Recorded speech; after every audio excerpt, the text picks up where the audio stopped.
এক মাস সিয়াম সাধনার পর বিশ্বের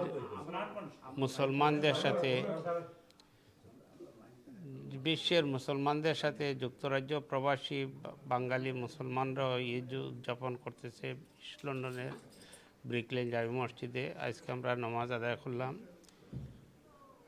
আমরা তো খুব আনন্দে, উৎসাহে এবং নির্দ্বিধায় নির্বিঘ্নে নামাজ পড়তেছি, কিন্তু বাংলাদেশের মানুষ আজকে অসহায়, নামাজ পড়তেও পারতেছে না, রোজা রাখছে খুব কষ্ট করে, বাড়িতে থাকতে পারে না, খাইতে পারে না, অর্ধাহারে অনাহারে দিন যাপন করতেছে।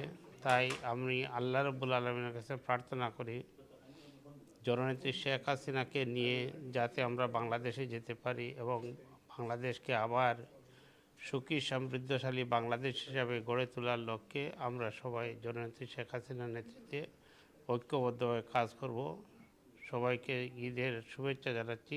ঈদ মোবারক, ঈদ মোবারক, ঈদ মোবারক। ঈদ মোবারক। ঈদ মোবারক। قد بدلت سيئاتكم حسنات الله أكبر